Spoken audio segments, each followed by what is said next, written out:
Hello, everyone. Welcome to my first podcast for my honors journalism class. Today, I'm going to be discussing what I have learned so far on this journey regarding habits. And I specifically today will be breaking down habit building into four subpoints. So, my first point I'll be discussing is what are habits and the science behind habit building. My second point will be how our brains and bodies perceive habits and habit breaking. Um, Thirdly, I'll be discussing the book Atomic Habits and my favorite quotes from that book specifically. And then lastly, I'll be describing my habit building experiences and setbacks as I've dived into this journey. So, I guess the first thing I'll be talking about is what exactly are habits. And I think a simple definition is habits are routines that our unconscious mind create. So, habits are formed when you repeat something regularly, and how they form is our sensory nervous system will look over and monitor our actions. And specifically, our nervous system will monitor actions that deliver a hit of dopamine. So, this means our brains will recognize an action or a pattern that leaves us satisfied and will almost file it away like a filing cabinet. Um, in the part of our brain called the basal ganglia, I might be butchering that, but that's the best pronunciation I can come up with. And this part of our brain will keep these habits and memories stored for us. So, this is exactly why it's hard for us to break habits as they come from a part of the brain that is not really in our conscious control. So, this means half of the time we don't even quite understand that we have these habits or that we are doing these actions on a day-to-day basis because um, we're not in conscious control of them, or so we think. We're not in conscious control. And because of this, and why habits are so hard to break is because our brains will chase a dopamine high if our habits give us some sort of reward. So, for example, a healthy habit would be going to the gym. Well, we go to the gym, and afterwards, the reward is we feel good about ourselves. After we put ourselves through a challenge, we feel good about ourselves physically and mentally. But a bad habit would be you're craving a cigarette, and your brain is going to crave that dopamine high of smoking that cigarette, and then you're satisfied after you have finished your cigarette, so that means you've reached your reward. And in simpler terms, our brain generally just craves a dopamine high of some sort. And this can lead to good habits, it can lead to bad habits, and that's why we get stuck in this cycle because our brains create a dopamine high if we get to the certain outcome we hope to get to. So yeah, our brains kind of crave a reward of some sort. This is also known as the habit loop, and this term had kind of came around in 1999 when psychologists at MIT, or Massachusetts Institute of Technology, had discovered a cue routine reward feedback loop. And eventually the term, or the proper term, became the habit loop, and it was created by Charles Duhigg. And he coined this term called the habit loop in his book called The Power of Habit. And basically how it works is our habits, or creating habits, are broken down into four main things. So there's cue, craving, response, and reward. And I'm going to go a little bit into this. So cue is like an experiencing a stimuli like a smell or seeing a specific person. So cue is that initial stimuli that you have. The second part of this habit loop is craving. So this is when the stimuli makes you desire a specific ending or outcome and motivates you to reach that specific outcome.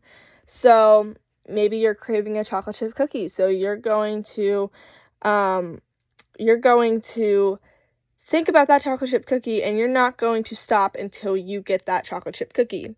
The response is you get a specific outcome, or to get a specific outcome, you will engage in an action, behavior, or thought. So at this point, your response to craving that chocolate chip cookie is to get that chocolate chip cookie.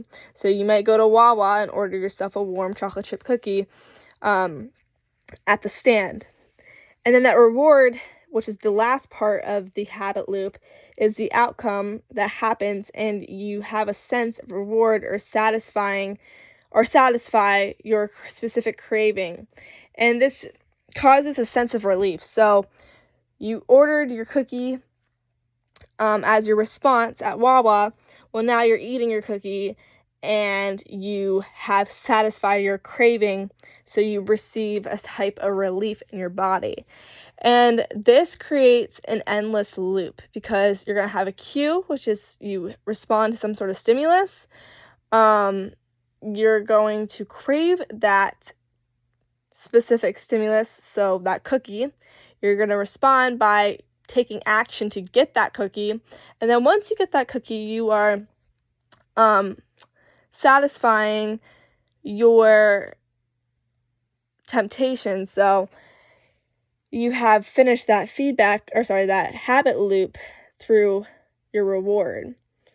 So another example of this would be you have a bunch of schoolwork and you know the deadline's coming up, and that stresses you out. So that's your stimulus. You're stressed out about the bunch of work you have to do. And then you crave a break as you're doing that work.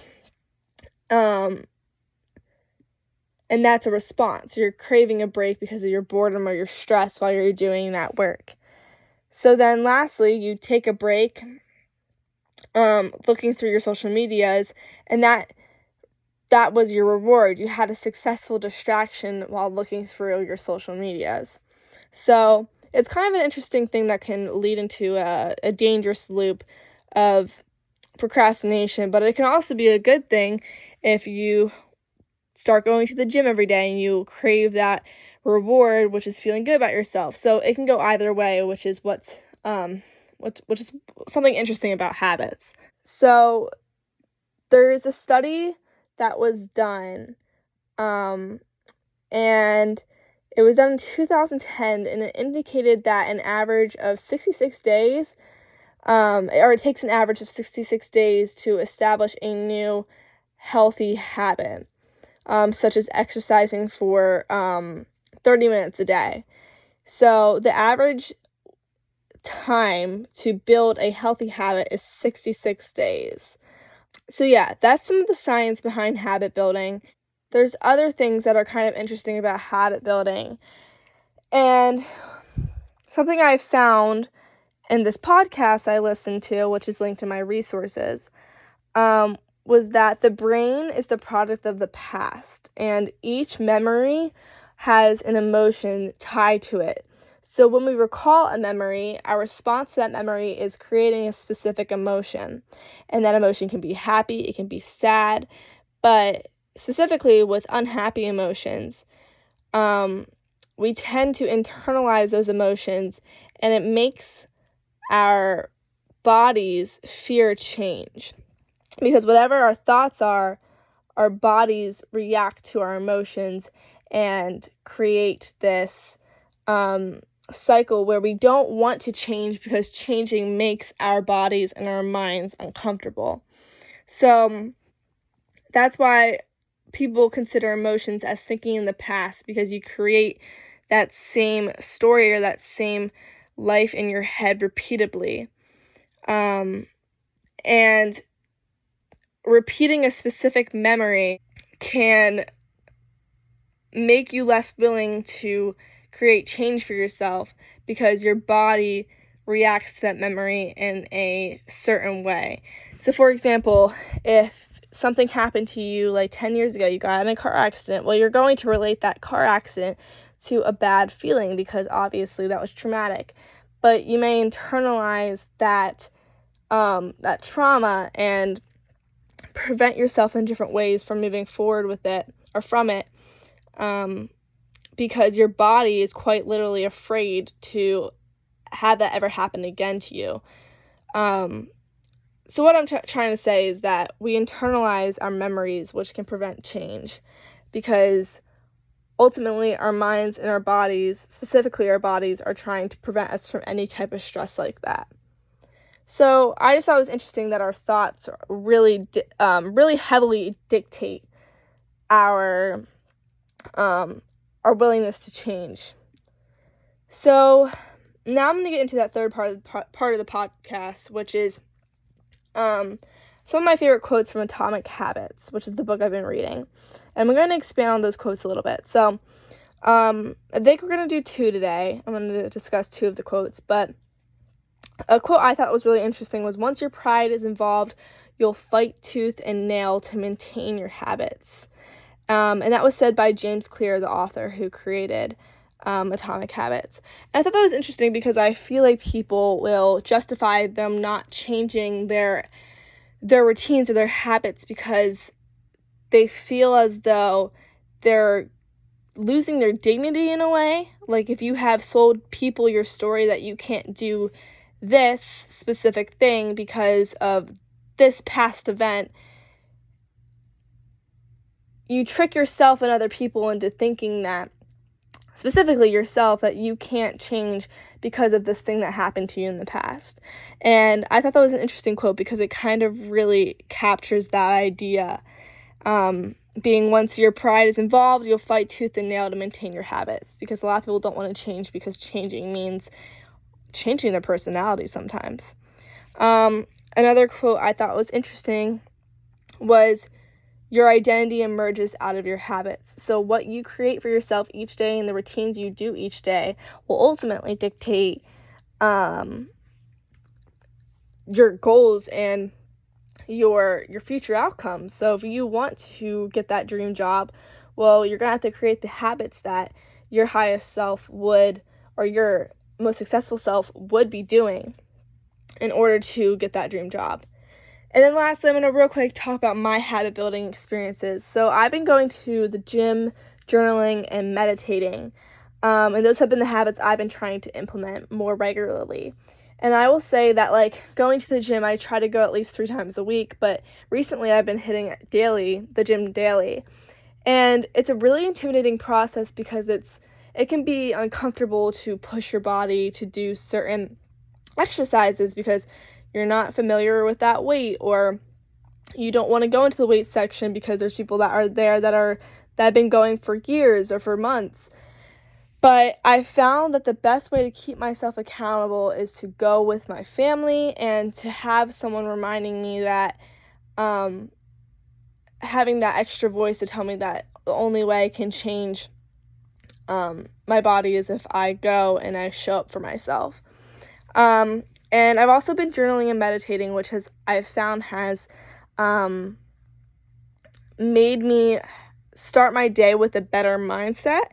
And I will do it in the morning so I have a clear mind and set myself on a better foot, because when I meditate specifically, I clear my mind of all the negative thoughts and try to remember specific things that I'm grateful for. But there's definitely some setbacks when it comes to trying to form these habits, as changing is scary and your body will recognize when you're changing, and it will try to prevent you from changing so you don't become disappointed. But I've been trying, no matter the certain excuse I come up with the day, to change or make an effort to change. So that's it for my first podcast. I hope you guys enjoyed, and I guess the big thing I hope you take away from this little video is that change is going to be uncomfortable, and your body will react to change. It's not going to want to change because changing is reaching a state of being unfamiliar. But if you want to reach a certain part of your life or goals in your life, you are going to need to change, and you can do it. Anybody can do it. It's just you have to beat yourself first. You have to beat that inner critic first if you want to change. So thank you guys so much for listening today. I hope you enjoyed this first podcast, and remember that you are capable of creating the life that you want to have. Thank you.